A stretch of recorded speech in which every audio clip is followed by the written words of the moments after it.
Hallelujah hallelujah. सभी को जय मसीह की। आज के सुंदर दिन में प्रभु आप सबको बहुत आशीष करें, बहुत आशीष करें। आज का परमेश्वर का पवित्र वचन है, सुंदर वचन है, खासकर गिनती 11 अध्याय में हम लोग इसमें देखते हैं जब इजरायली लोग थे वो मूसा के विरोध में हो जाते थे, परमेश्वर के विरोध में हो जाते थे, कुड़कुड़ाने लगते थे, तो परमेश्वर उनको दंड देते थे। परमेश्वर उनको दंड देते थे क्योंकि वो बहुत बुरा भला कहने लगते थे, क्योंकि वो गुड़गुड़ाने और परमेश्वर के सुनते बुरा कहने लगे। तब परमेश्वर ने सुना, उसका क्रोध भड़क उठा और परमेश्वर की आग उसके मध्य में जल उठी और छावनी के एक किनारे से भस्म करने लगी।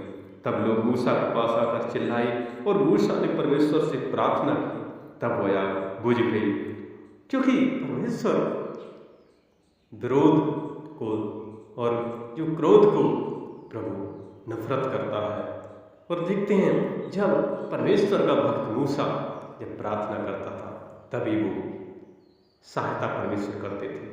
और देखते हैं जब हम लोग आगे देखते हैं मूसा के पास जब लोग आते थे, मूसा भी परेशान हो जाता था क्योंकि वो वहाँ पर लोग गलत कार्य करने लगते थे, क्योंकि वहाँ के लोग जो कामुकता करने लगे, व्यभिचार करने लगे, परमेश्वर के विरोध में कार्य करने लगे, तो इस्राएली भी फिर रोने और कहने लगे।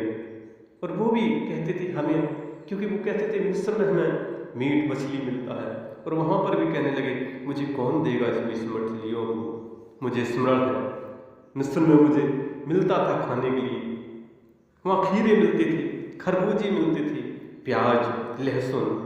वो कहने लगे मूसा से, लेकिन मुझे यहाँ कुछ नहीं मिलता है, परंतु हमारा जी घबरा रहा है। यहाँ तक वो मन्ना को छोड़ और कुछ भी देख नहीं पड़ता था, क्योंकि मन्ना तो धनिये के समान था और उसका रंग रूप मोती का सा था।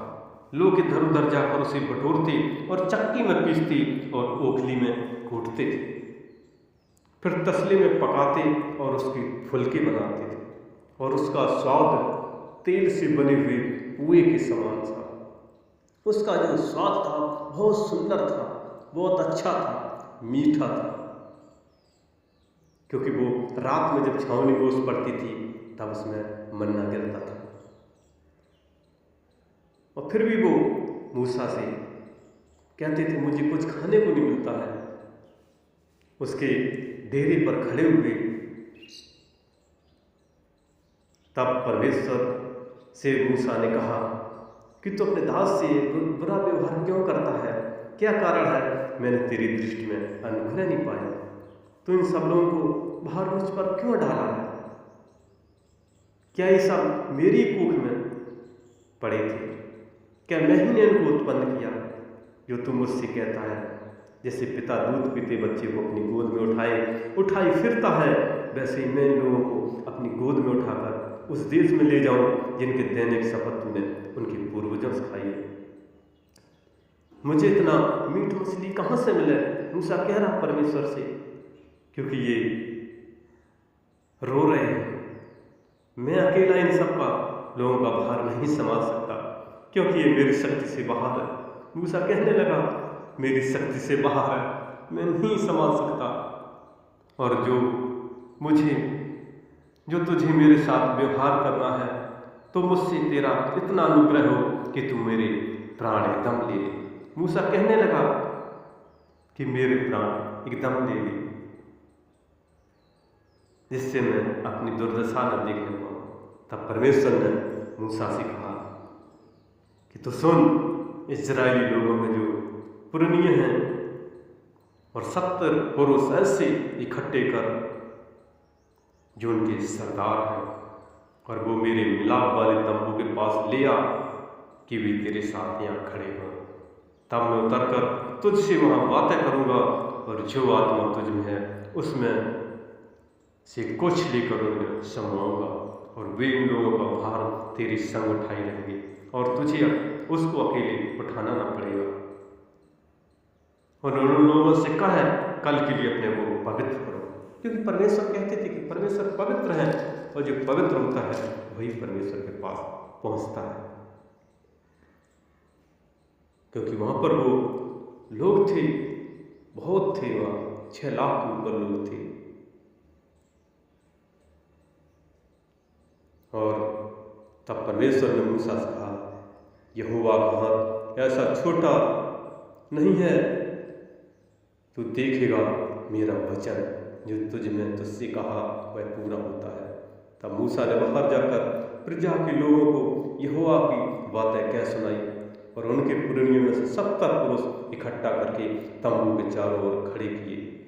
तब परमेश्वर बादल में होकर उतरा, क्योंकि परमेश्वर बादल में होकर उतरता था, रात में आग के खम्भे में होकर उतरता था और मूसा से बातें की।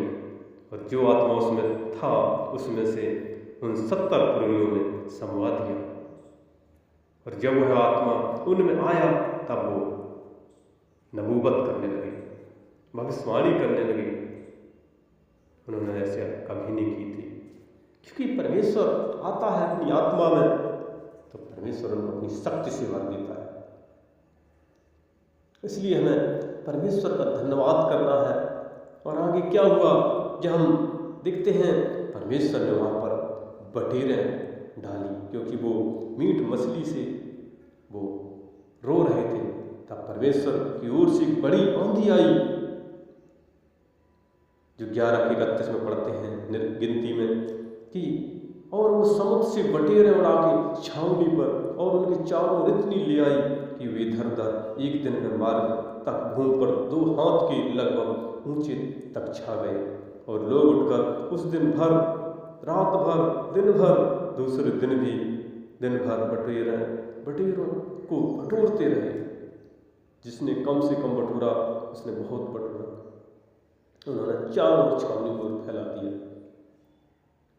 जो वो मीट मांस था उसमें उनके मुंह में ही था कि उसे खाने ना पाए थे, कि परमेश्वर का क्रोध उन पर भड़क उठा।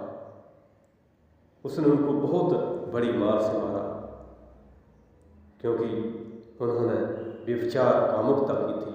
और उनको, क्योंकि जिन्होंने गलत किया था परमेश्वर ने उनको धराशायी कर दिया, और जो ठीक थे परमेश्वर उनको संभाला। क्योंकि परमेश्वर जो पवित्र लोग होते हैं उनकी सहायता करते हैं। जैसे हम लोग आगे पहला कुरिन्थियों में देखते हैं, जो पौलुस भक्त है वो बता रहा 10 अध्याय में, जो 6 में बता रहा कि जिन्होंने लालच किया था, इसलिए हमें लालच नहीं करना है। और कितनों ने जो गलत कार्य किया था और कितनों ने बुरा किया था, और कितनों ने एक दिन में वहां कितने 23,000 मर गए थे। इसलिए हम प्रभु को परखें। कितने लोग तो वहां पर सांपों के द्वारा नष्ट हो गए थे, इसलिए हमें कुड़कुड़ाना नहीं है, क्योंकि जो कुड़कुड़ाते हैं कितने नष्ट करने वाले नष्ट हो गए थे। इसलिए प्रभु चेतावनी देता है कि जगत के अंतिम समय में रहते हैं, हम लोग अंतिम समय में हैं, इसलिए चौकस रहना है, कहीं गिरना पड़ा। इसलिए हमें प्रभु की महिमा करना है, प्रार्थना करना है, क्योंकि वो ही प्रार्थना को सुनता है, सुनकर उत्तर देगा। क्योंकि पौलुस इस बात को कहता है फिलिपियों में भी कि हर एक अपने हित की नहीं वरन दूसरों की चिंता करे। जैसे प्रभु ने अपने आप को दीन किया, नम्र किया, और वो स्वर्ग के सिंहासन पर विराजमान है। इसलिए हमें उनकी महिमा करनी है, क्योंकि उनके सामने जो स्वर्ग में और पृथ्वी पर और पृथ्वी के नीचे हैं, सब यीशु के नाम से घुटने के दिन टेकेंगे। और परमेश्वर पिता की महिमा के लिए हर एक जीव अंगीकार कर ले कि यीशु मसीह ही प्रभु है। इसलिए हमें बिना कुड़कुड़ाई और बिना विवाद किए काम किया करें, ताकि निर्दोष और भोले होकर टेढ़े और हठीले लोगों के बीच परमेश्वर के निष्कलंक संतान बने रहें, जिनके लिए जगत जीवन का वचन लिए हुए इस जगत में जलते दीपकों के समान दिखाई देते हैं। इसलिए हमें परमेश्वर की महिमा करना है और हमें ऐसा काम करना है जो परमेश्वर प्रसन्न होता है जिससे, क्योंकि वही एक है, उसकी हम लोग ऐसी आराधना करें जिससे वो प्रसन्न होता है। इस कारण हम उस परमेश्वर के राज को पाकर जो हिलने का नहीं है, इसलिए हम खुश हों और भक्ति और भय से परमेश्वर की ऐसी आराधना करें जिससे वह प्रसन्न होता है, क्योंकि वो महिमा से प्रसन्न होता है, वो बढ़ाई से प्रसन्न होता है, वो पवित्रता से प्रसन्न होगा। उसका धन्यवाद करें, स्तुति करें, प्रशंसा करें। जैसे पतरस भी बताता है 2:11 में, हे प्रियो, मैं तुमसे विनती करता हूँ, तुम अपने आप को परदेशी और यात्री जानकर इन संसारिक अभिलाषाओं से जो आत्मा में युद्ध करती हैं बचे रहो, और अन्य जातियों में तुम्हारा चाल चलन भला हो, ताकि जिन जिन बातों में तुम कुकर्मी जानकर बदनाम करते हैं वे तुम्हारे भले काम को देखकर उन्हीं के कारण कृपा दृष्टि के दिन परमेश्वर की महिमा करें।